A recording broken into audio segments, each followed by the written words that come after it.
السلام علیکم ناظرین، آپ دیکھ رہے ہیں پال نیوز۔ رحمت ویلفیئر فاؤنڈیشن جہلم نے 45ویں واٹر فلٹریشن پلانٹ کا افتتاح ضلع کچہری جہلم میں کر دیا۔ اس تقریب کے مہمان خصوصی ضیاء اللہ خان ڈسٹرکٹ اینڈ سیشن جج جہلم تھے۔ ان کے ہمراہ ایڈیشنل سیشن ججز اور سینئر سول ججز بھی موجود تھے۔ اس موقع پر مقررین نے بتایا کہ رحمت ویلفیئر فاؤنڈیشن نے یہ جو سلسلہ شروع کیا ہوا ہے، اسے اللہ پاک اور ترقی دے۔ اس کے معاونین میں رقیہ حسین، زوجہ محمد حسین، ملک برادران جہلم نے اس کے تمام اخراجات برداشت کیے۔ اس موقع پر لوگوں کی کثیر تعداد نے شرکت کی۔ وکلاء اور دیگر مکتبہ فکر کے لوگ بھی موجود تھے۔ مولانا باسط حسین ڈسٹرکٹ خطیب ضلع کچہری جہلم نے دعا فرمائی۔ انہوں نے اس بات کا اعادہ کیا کہ لوگوں کی خدمت کو اپنا طریقہ کار بنانا چاہیے تاکہ دکھی انسانیت اور ضرورت مندوں کی ضرورت کو پورا کیا جا سکے۔ پانی اللہ تعالیٰ کی نعمتوں میں سے سب سے بڑی ہے۔ قبل اسلام اس پہ جو ہے نا یہودیوں کا نان مسلم کا جو ہے قبضہ تھا، وہ پانی بیچتے تھے۔ صحابہ کرام نے اپنے عقد کیے اور بڑی خوشی ہے کہ آپ نے اس روایت کو برقرار رکھا ہوا ہے۔ اور یہ یقیناً جیسے سیکٹری صاحب نے کہا ہے کہ ہم ادویات پہ انحصار کرتے ہیں اور یہ ڈائریا اور یہ سب جو ہے پولوٹیڈ جو واٹر اس کا باعث ہے۔ صاف پانی بہت بڑی جو ہے اللہ تعالیٰ کی نعمت ہے، اور تمام حضرات جو یہ فاؤنڈیشن اس کار خیر میں اللہ تعالیٰ سب کو جو ہے اس کا اجر قابل تحسین تاج نہیں ہے۔ میں بھی ایک ادنی رکن ہوں اور 5-6 سال سے رحمت فاؤنڈیشن کے ساتھ as a senior vice president کام کر رہا ہوں۔ اللہ کے فضل و کرم میں رحمت فاؤنڈیشن کو یہ اعزاز حاصل ہے کہ جہلم کے لیے خدمت خلق کا ایک انمول کام کر رہی ہے۔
अल्हम्दुलिल्लाह जी, अल्लाह के फजल और करम से रहमत वेलफेयर फाउंडेशन का ये 44वां 44 फिल्टर प्लांट हम इधर इंस्टॉल कर चुके हैं और इससे इंशाअल्लाह ताला अवामुन्नास वकला और दीगर भी मुस्तफ़ीद होंगे। तो हमारा पैगाम है साफ़ पानी सबके लिए। जहाँ जहाँ तक ये पैगाम पहुँचे वो अपने इलाकों में कोशिश करें, खुद लगाएं या तंजीमों से मिल के लगाएँ। इससे काफ़ी हद तक इंसानियत महफूज हो जाती है। किडनी और वो हेपाटाइटिस बी सी के केसेस कम हो जाते हैं। तो अल्हम्दुलिल्लाह बिस्मिल्लाह करें। हमसे जो टेक्निकल मशावरत आप चाहेंगे हम आपको देंगे।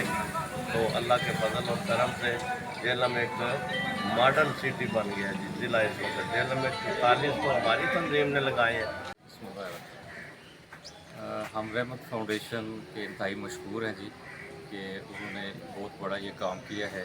वाटर फिल्ट्रेशन प्लांट जो ये इंस्टॉल किया है डिस्ट्रिक्ट कोर्ट्स जेल के प्रेमिसेस में, ये इंतहाई ज़रूरत थी क्योंकि यहाँ नज़दीक तीन कोई इस तरह का फिल्ट्रेशन प्लांट नहीं था और पीने के लिए साफ़ पानी मुहैया नहीं था। तो ये बहुत बड़ा काम किया गया। हम सब मशहूर हैं और दुआगो हैं कि अल्लाह ताला इस फाउंडेशन के जो ओनर हैं और इसके जितने ऑर्गेनाइज़र हैं उनको मज़ीद हिम्मत और ताकत दे और ये जो खिदमत खलक है ये इसी तरह जारी रखे। बिस्मिल्लाहिर्रहमानिर्रहीम, अस्सलाम वालेकुम। मेरा नाम सोहेल नासिर है और मैं as a social welfare officer tehsil jail में काम कर रहा हूँ। मैं रहमत करीम फाउंडेशन का इंतहाई शुक्रगुजार हूँ जिन्होंने एक इस इलाके या इस कचहरी के लिए एक फिल्ट्रेशन प्लांट लगा कर एक इंतहाई मुफीद काम किया है। इसके अलावा भी इनके काफ़ी मुफीद काम है। हम काफ़ी जगह पे जाके इनके साथ इनोग्रेट कर चुके हैं और मेरे ख्याल में इनकी ये तादाद 44 से बढ़ चुकी है, जो कि इस तहसील जेलम के लिए एक इंतहाई मुफीद काम है। हम दुआगो हैं कि ये अपने इस काम को बढ़ाते रहें और आहिस्ता आहिस्ता से इसको पूरी तहसील में फैला दें ताकि जहाँ भी ज़्यादा ज़रूरत है इस काम की वहाँ तक इसको फैलाया जा सके। शुक्रिया।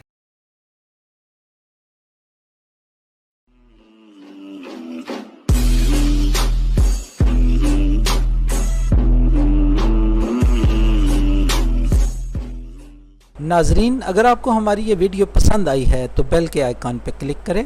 मज़ीद अच्छी मालूमाती वीडियोस देखने के लिए हमारे चैनल को ज़रूर सब्सक्राइब कीजिएगा। देखते रहिए पाल न्यूज़ झेलम।